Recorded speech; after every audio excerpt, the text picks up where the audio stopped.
आज का युग यानी तकनीकियों का युग। दिन पर दिन सभी क्षेत्रों में आधुनिकता आई है और साथ ही साथ ध्वनिक कौशल्य का भी जीवन में बहुत ही महत्व है। फिर वो मंगल की भ्रमण कक्षा में कृत्रिम उपग्रह रखना हो या फिर उसका लेन देन में इस्तेमाल करना हो, जीवन के सभी क्षेत्रों में गणितीय कौशल्य बहुत ही जरूरी है। हमारी कृति का मकसद कठिनता से सरलता की है। हमारी इस कृति को बनाने के लिए हमने कई चीजों का इस्तेमाल किया है, जैसे कि हार्डबोर्ड, रंगीन कागज, थंबपिन, पेड़ का पत्ता,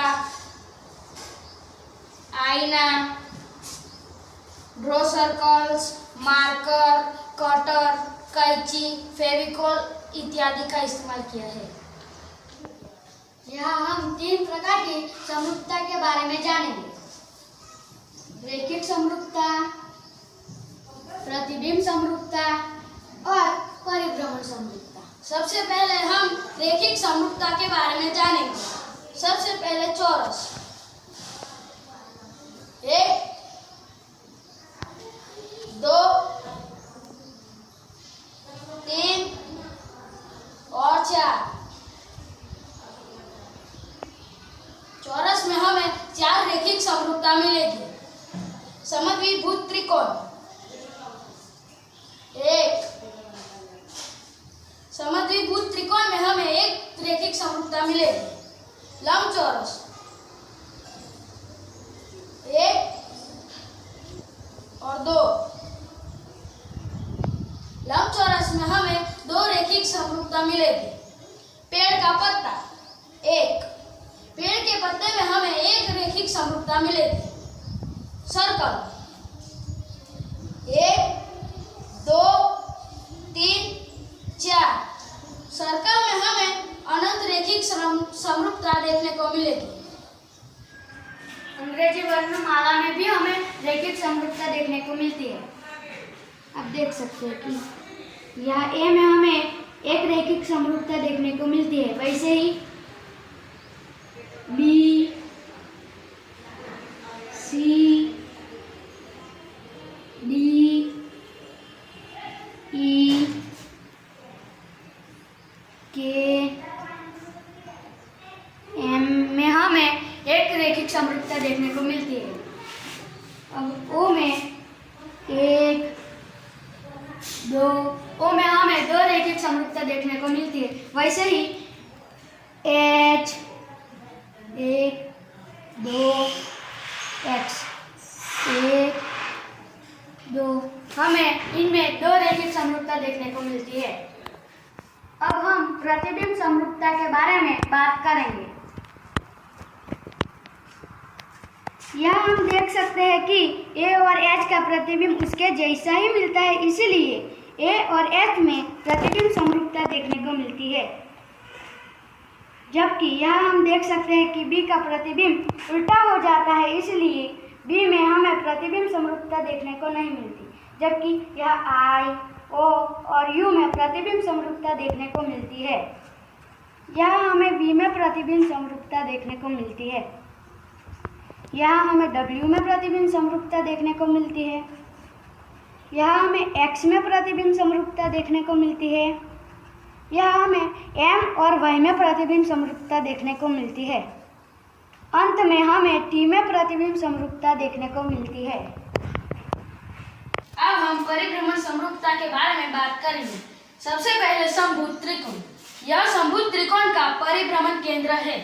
समभुज त्रिकोण को घुमाएंगे।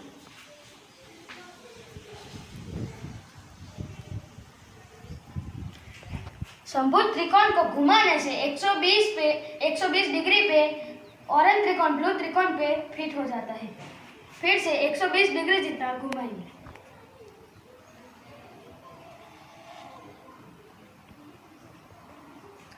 फिर से 120 डिग्री जितना घुमाने से 240 पे ऑरेंज त्रिकोण ब्लू त्रिकोण पे फिट हो जाता है।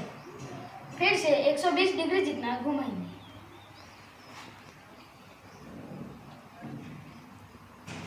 फिर से 120 डिग्री जितना घुमाने से 360 पे ऑरेंज त्रिकोण ब्लू त्रिकोण पे फिट हो जाता है। इस तरह समभुज त्रिकोण को एक परिभ्रमण कराने से 3 बार परिभ्रमण समरूपता मिलती है और समभुज त्रिकोण का परिभ्रमणीय कोण 120 मिलता है। अब हम चौरस के बारे में बात करेंगे। यह है चौरस का परिभ्रमण केंद्र। चौरस को घुमाएंगे। चौरस को घुमाने से 90 पे ऑरेंज चौरस ब्लू चौरस पे फिट हो जाता है। फिर से 90 डिग्री जितना घुमाएंगे।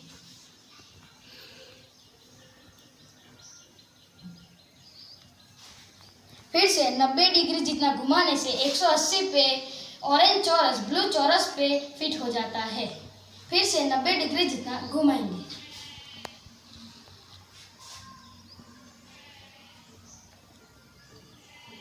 फिर से 90 डिग्री जितना घुमाने से 270 पर ऑरेंज चौरस ब्लू चौरस पे फिट हो जाता है।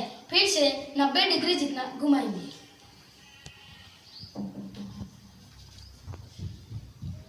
फिर से 90 डिग्री जितना घुमाने से 360 पे ऑरेंज चौरस ब्लू चौरस पे फिट हो जाता है।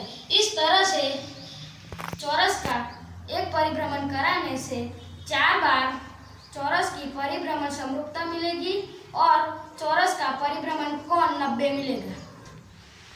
अब हम नियमित षष्ठभुज के बारे में बात करेंगे। यह नियमित षष्ठभुज का परिभ्रमण केंद्र है। नियमित षष्ठभुज को घुमाएंगे।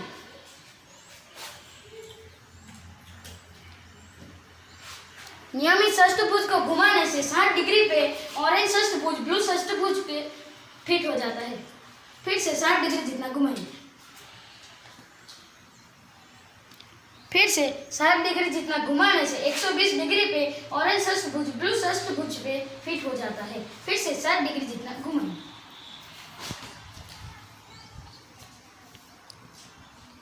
फिर से 60 डिग्री जितना घुमाने से 180 पे ऑरेंज षष्ठभुज ब्लू षष्ठभुज पे फिट हो जाता है।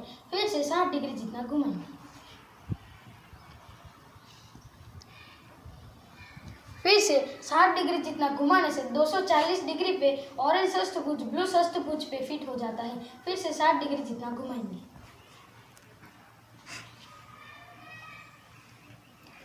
फिर से 60 डिग्री जितना घुमाने से 300 के ऊपर ऑरेंज षष्ठभुज ब्लू षष्ठभुज पे फिट हो जाता है। फिर से 60 डिग्री जितना घुमाएंगे।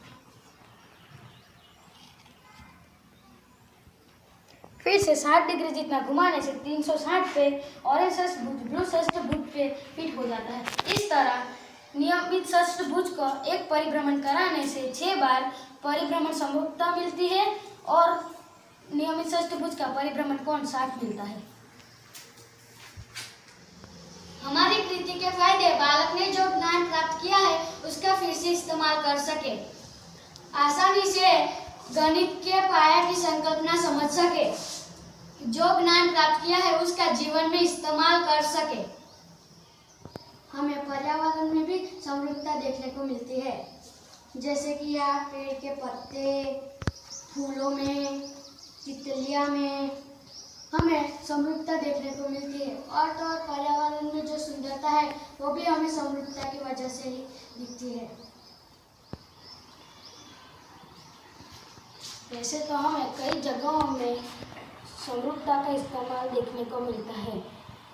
फर्नीचर की बनावट में यह दरवाज़ा है, इसमें भी हमें समरूपता का इस्तेमाल देखने को मिलता है। ड्रेस की डिजाइन में, साड़ियों की डिजाइन में, मूर्ति कला और वास्तुकला में भी हमें समरूपता का इस्तेमाल देखने को मिलता है। ताजमहल में, तिरुवनंतमलाई मंदिर में, विदेशों के मंदिरों में, यह विदेशों के मंदिर में, एफिल टावर में आदि समरूपता का इस्तेमाल देखने को मिलता है। इस तरह जीवन के सभी क्षेत्र में समरूपता का इस्तेमाल होता है। धन्यवाद।